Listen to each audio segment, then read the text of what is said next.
يا سلام بقى لما تبدأي يومك كده بالنشاط وتقومي كده تتنشطي وتخلصي كل حاجة وراكي. السلام عليكم ورحمة الله وبركاته، حبايب قلبي، عاملين ايه؟ يا رب تكونوا بخير. فيديو جديد النهاردة، وحشتوني من الفيديو اللي فات. النهاردة بقى يا بنات الفيديو تحفيزي كده وهيديكي طاقة إيجابية. أول حاجة يا بنات كده عايزة أقول لكم الروتين ده اتعمل بعد الفجر على طول، يعني صليت الفجر وقعدت شوية كده، وعارفين انتوا بقى اللي ايه، قومي يلا خلصي بقى كله نايم وكده، وقومي بقى فرصة خلصي كده إيه كنت محتاجة أعمل الريسبشن والبلكونة والأوضة، أوضة الليفينج كان كله مفتح على بعض كده، تمام. فقلت لا انا مش هنام بقى، وصليت قلت اعمل لي بقى كوبايه شاي بلبن. كنت عامله كيك بالليل يا بنات. الكيك ده كيك الخلاط، يعني طريقه عاديه، وكنت حاطه فيها كده شوكليت اللي هي الصغيره دي، كنت حطاها في العجينه كده بس، فكانت حلوه قوي. قعدت فطرت بقى يا بنات، وبعد كده زي ما انتم شايفين المنظر ده. انا كنت عامله الفيديو اللي فات كنت شايله معاكم الحفاظات بتاعت السجاد والسجاد بتاع الريسبشن وكده، فقلت لا خلاص بقى انا عايزه الم الشقه علشان الارض طول ما هي السجاد مش مفروش. بتحسي كده ان البيت على طول كده ايه متلبخ كده، وعلى طول لازم تلمعي وتمسحي وكلام من ده. فانا قلت لا خلاص كفايه كده، فقلت طبعا ابدا بالبلكونه. فمهم جدا اللي انتي تبداي اول حاجه من بره لجوه، فاهمه؟ بس اللي فاهمه ده اكيد كلنا فاهمين وعارفين يعني. بس المهم بقى إيه دخلت على البلكونه كده، طبعا عملت الشيش وعملت الارفف. في حاجات ما صورتهاش، بصوا كان بعد الفجر على طول يا بنات، يعني كان حوالي الساعه كده إيه 5، يعني على ما فطرت وكده قمت بقى ايه بدأت كده الساعة 5، كانت الدنيا لسه ضلمة. مسحت الأرفف اللي في البلكونة، وعملت الشيش، وغسلت الشجرة دي اللي في البلكونة. وطبعا سور البلكونة ممسوح زي الفل. هنا يا بنات كنت غاسلة لحاف كده بتاع الولاد 2 يعني. وبصوا التصوير ضلمة شوية لأني فعلا الدنيا كانت ضلمة. المهم ايه خلاص البلكونة عندي بقت زي الفل، وشلت النجيلة الصناعي دي حطيتها على السور.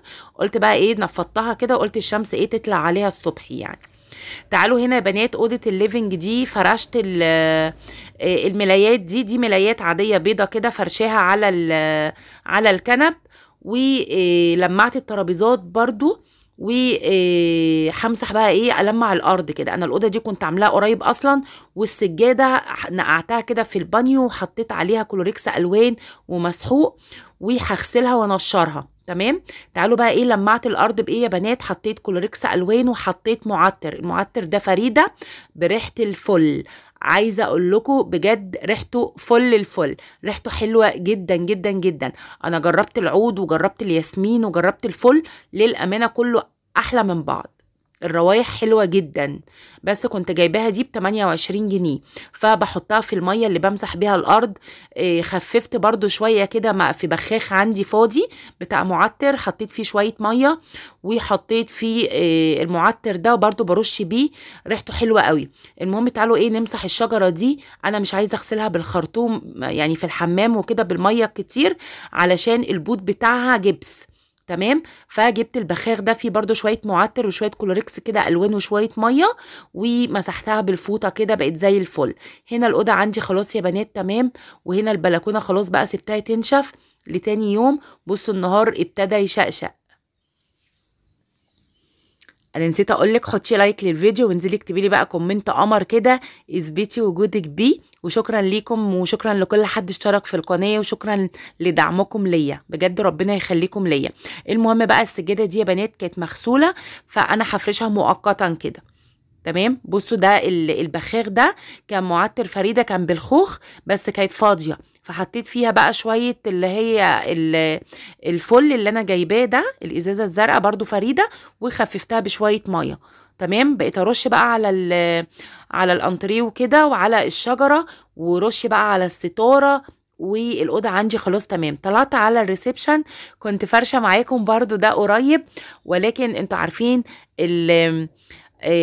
يعني بالرغم ان الكفرات دي ناعمه كده وتحسي انها صيفي وتقعدي عليها ما تتحريش، ولكن الوانها بتتعب نظري شويه. عارفين انتوا لما تبقى الوان كتير كده تتعبك، فقلت لا هدي الدنيا شويه. المهم ايه، قلت يلا هلم بقى الكفرات دي واغسلها وهفرش الكفرات دي لونها هاديه شويه يعني. خلاص بس ففرشتها بقى كده، وهشيل برضو الكوشنز. حطيت الازرق بدل المنقط، وسبت الجراي وسبت الاحمر زي ما هو. تمام. انا كنت الكفرات اللي انا شلتها كان الكوشنز بتاع منقط والجراي والاحمر. انتوا فاهمين انا عايزه اقول ايه؟ فالمهم شلت بقى المنقط ده في الكوشنز وحطيت الازرق. خلاص بس ما شلتش الشلت ولا اي حاجه، لاني انا لسه كل ده عاملاه بالفرشه وتقريبا ما حدش قعد عليه يعني، قبل ما افرش الفرش التاني يعني اللي هو قبل ده. تمام. فنفضت كده الكنب من على الوش وابتديت افرش كل الحاجات دي. عايزه اقول لكم بقى البيت كله نايم وانا بس بقى اللي شغاله. عارفين والله العظيم روقان، مش هتحسي بحر ولا هتحسي باي حاجه. وكنت مشغله المروحه في الريسبشن لاني ما عنديش تكييف في الريسبشن، وكله نايم. عارفين بقى لما بيبقى كله صاحي وتقعدي تشتغلي كده في البيت، تلاقي بقى ماما جعان، ماما عطشان، ماما عصير، ماما ماما ماما. عارفين انتوا؟ بس فلكن بقى كله نايم كده، فقلت فرصه بقى اللي انا انجز، وفعلا انجزت. عايزه اقول لكم بجد يعني انا خلصت كل الكلام ده حوالي كده الساعة 8، يعني هما ساعتين 3 كده بعد الفجر. بجد عملت البلكونة وأوضة الليفينج والريسبشن كمان. بس فالمهم بقى تعالوا هنا هلمع الأرض برضو. كنت لسه ملمعاها قريب، وكنت طبعا معاكم وشلت الكنب وكلام من ده ومسحت تحتيه. ولكن غسلت بقى الكفرات اللي هي بتاعت السجاد دي ونشفت خلاص، والستاير برضو كنت خلعاها وغسلتها وعلقتها. خلاص انا مش مصوره كل حاجه يا بنات عشان الفيديو ما يطولش عليكم. بس لمعت بقى الترابيزات طبعا وفرشت بقى المفارش ورجعت كده كل حاجه مكانها. عايزه اقول لكم بقى كانت ازمه بالنسبه لي ان كله نايم والترابيزات دي تقيله وانا عايزه اشيلها عشان افرش الكفرات.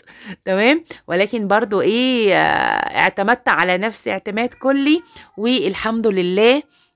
عرفت افرشها يعني، وحطيت الترابيزه اهي. وعلبه المناديل عندي كانت العلبه اللي هي المنظم ده بتاع المناديل كان محتاجه علبه مناديل فحطيتها، وعندي الجزئيه دي بقت زي الفل. هنا برضو الجنب ده يا بنات لمعت الارض بقى والترابيزه وفرشت. بصوا عايزه اقول لكم بقى الترابيزه دي تقيله قوي قوي بجد، بس اهو بصوا حطيتها. الجزئيه دي بنات خلصت اهي وفرشت الارض. الكفرات دي حلوه حلوه حلوه جدا جدا للصيف، وبصوا بقت زي الفل. عايزه اقول لكم وقفت الفيديو ورجعته تاني، كل ما اجي اسجل القط يعمل الصوت ده، مش عارفه في ايه بصراحه مستقصدني. بس فالمهم بقى يا بنات كنت بقول الحفاظات بقى حلوه قوي، اللي هي الحفاظات بتاعت السجاد دي حلوه قوي للصيف، سهله قوي في الغسيل، مش بتتزحلق، بتبقى في الارض. فبصراحه حلوه جدا يعني. والله انا عندي يعني لو عندي متوفر من الحفاظات دي انا هفرش بيها الشقه كلها. بس فالمهم بقى تعالوا على الجزئيه دي بتاعت السفره. هبتدي بقى اشيل المفارش اللي على السفره بقى دي. بصوا كتر المفارش اللي على السفره حاسه ان الدنيا حر كده، فقلت خلاص بقى الصيف جه هشيل المفارش دي. حاجه كده خفيفه كده قصاد عينيا يعني. بس المهم هلمع بقى الفازه دي. والورد طبعا ما تغسلهوش بالميه خالص، لاني انا جربت اغسله بالميه باظ مني بصراحه. فانت اعمليه برياشه بفوطه نظيفه هيبقى معاكي زي الفل. شلت بقى المفرش وشلت المفارش وابتديت المع بقى الترابيزه بتاعتي. حطيت مفرش خفيف كده بسيط على السفره. بصوا انا محتاجه بجد، عايزه ان شاء الله كده عايزه اجيب رانر للسفرة، ورانر برضو للبوفيه هنا ان شاء الله ربنا ييسر كده وانزل. وعايزه اجيب، فحطيت مؤقتا كده المفرش الابيض الصغير ده، حاسه كده انه خفيف كده وحاجه صيفي كده، فاهمين؟ بس تعالوا بقى هنا الرخام برضو لمعته وحطيت برضو المفرش ده كده مؤقتا يعني من باب التغيير، وفي نفس الوقت تغيير برضو، عارفين انتوا. بس المهم بقى لمعت البتاعة دي، اسمها ايه البتاعة دي، ورحت حطها ايه مكانها. خلاص اسمها الكاندي.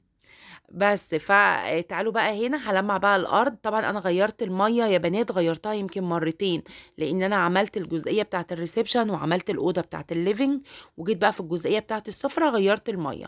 خلاص. بس طبعا فتحت بقى البلكونه هنا، وعلشان الارض كده تنشف، وكان النهار طالع كده وصوت العصافير والجو كان حلو قوي. هفرش بقى هنا يا بنات السجاده دي. كنت حاطه السجاده الصوف التقيله، فقلت لا، السجاده دي اخف شويه. البخور بقى، عارفين بقى كله نايم بقى هبخر هتخنقيهم.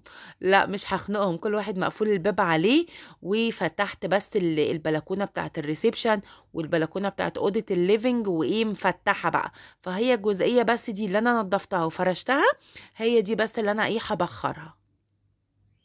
لو انتي وصلتي بقى للبخور، للريحة الحلوة دي، والريحة الحلوة دي وصلت لك، انزلي اكتبي لي كومنت يشجعني ويدعمني. وعايزة اقولك تسلم ايدك على الكومنتات الجميلة اللي انتوا بتكتبوها، وعلى اللايكات اللي انتوا بتحبوها.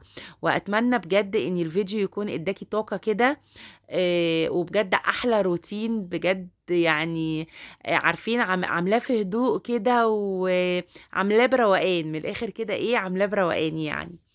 بس ومش عايزه اقول لكم بقى على ريحه النظافه والراحه النفسيه. فعلا النظافه يا بنات حلوه جدا، وبتديكي كده طاقه كده وراحه نفسيه.